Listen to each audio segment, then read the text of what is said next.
روزے کی حالت میں اگر الٹی ہو جائے تو ہر صورت میں روزہ فاسد نہیں ہوگا، بلکہ اس کی کچھ شرائط ہیں۔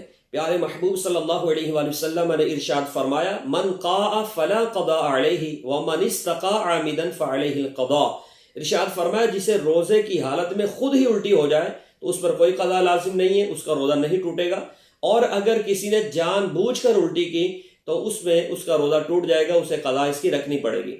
اور اس میں اب یاد رکھیے 4 شرائط ہیں، اگر 4 شرطیں جمع ہو جائیں گی تو پھر روزہ ٹوٹے گا۔ اگر بالفرض 3 شرطیں پائی جا رہی ہیں، ایک شرط نہیں پائی جا رہی، پھر بھی روزہ فاسد نہیں ہوگا۔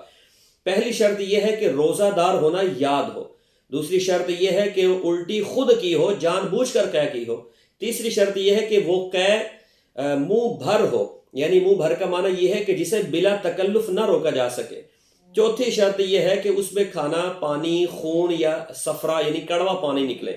اگر بالفرض بلغم کی قے تھی، بلغم نکلی ہے، چاہے وہ منہ بھر ہے، روزہ دار ہونا یاد بھی ہے اور خود قے کی ہے، پھر بھی روزہ فاسد نہیں ہوگا۔ یا بالفرض روزہ دار ہونا یاد تھا اور قے خود ہی ہو گئی، اس صورت میں بھی روزہ فاسد نہیں ہوگا۔ یا جان بوجھ کر قے کی لیکن روزہ دار ہونا یاد نہیں تھا، یا وہ قے منہ بھر نہیں تھی، تو ان صورتوں میں روزہ فاسد نہیں ہوگا۔ ہاں اگر خود ہی قے ہو گئی اور وہ منہ بھر ہے تو اس صورت میں روزہ تو فاسد نہیں ہوگا، لیکن اگر اس سے ایک چنے کے برابر بھی دوبارہ واپس لوٹا دی تو اس صورت میں روزہ فاسد ہو جائے گا۔